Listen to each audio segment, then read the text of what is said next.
Hi guys, welcome to Special Shiksha. Today we will discuss Unit 1.3 Strategies of Reading, Writing and Math.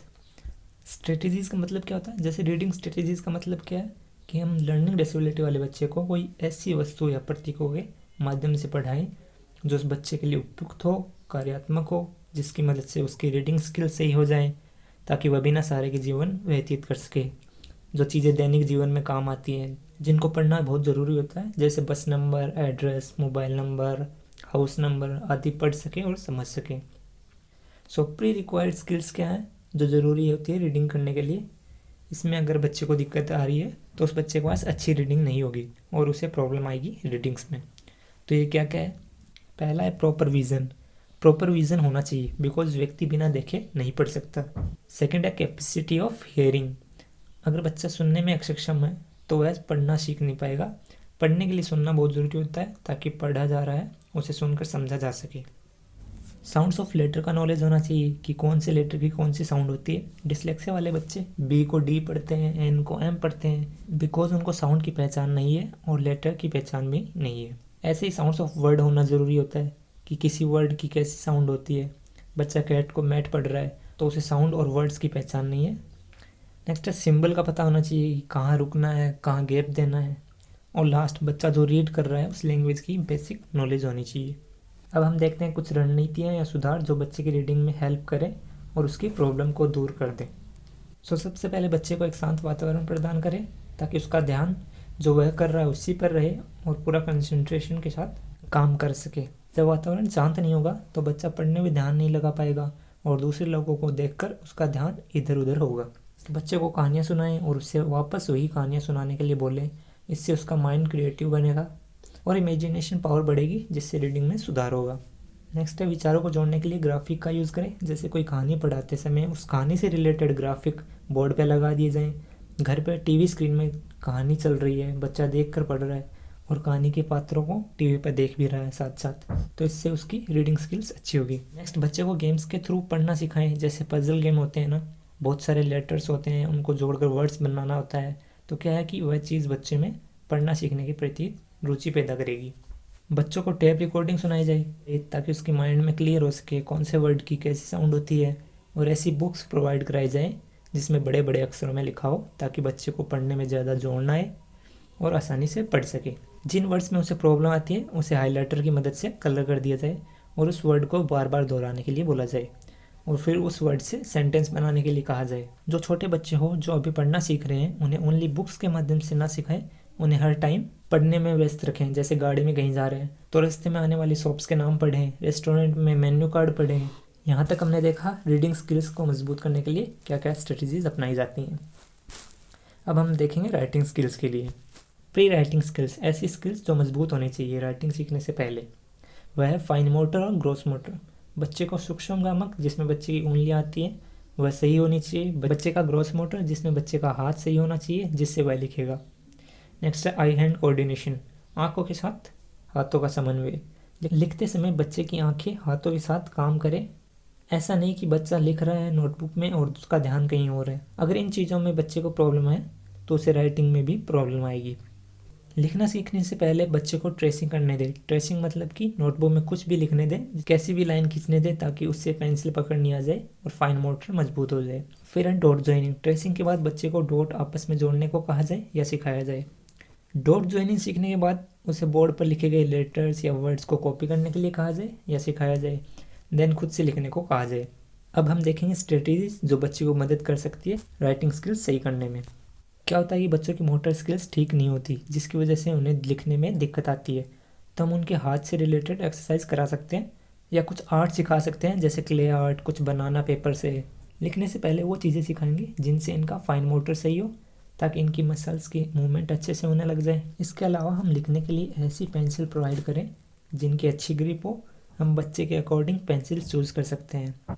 क्या है कि आजकल market में ऐसी पेंसिल आ रही है जो इन बच्चों को मदद करती है ग्रिप बनाने में और लिखने में।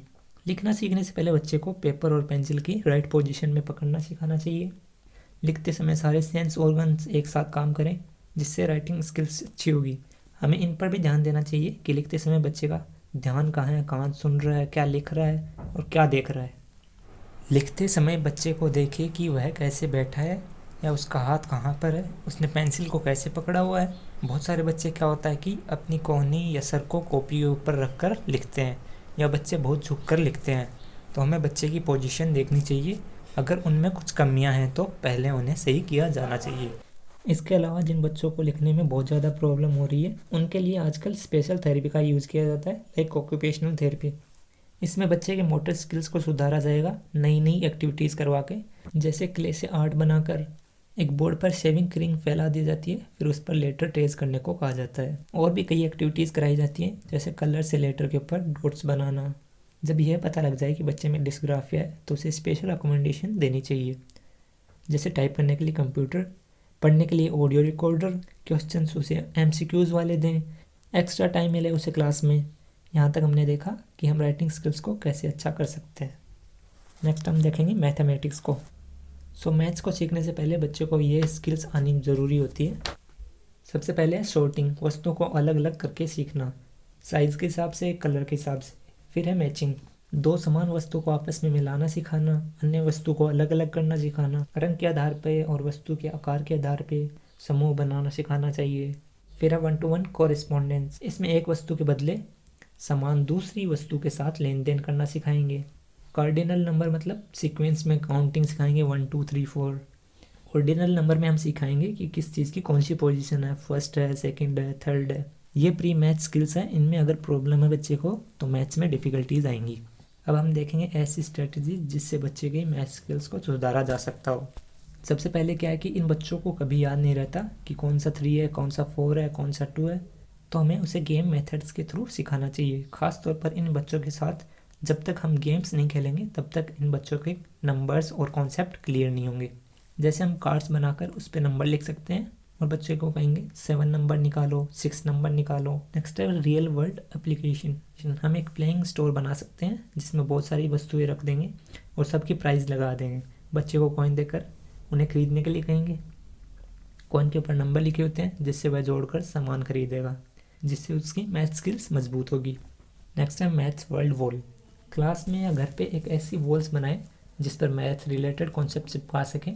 जो चीज़ें हम बच्चे को सिखा रहे हैं वो उस वॉल पे चिपका दें, ताकि बच्चा बार बार जब भी उसे देखेगा तो उसका कॉन्सेप्ट क्लियर होगा। एक और मेथड हम यूज़ कर सकते हैं, ड्राइंग आउट डायग्राम। इसके अंदर हम काउंटिंग के अकॉर्डिंग ड्राइंग दिखाएंगे बच्चे को, जैसा कि आपको इस चार्ट में दिखा रखा है।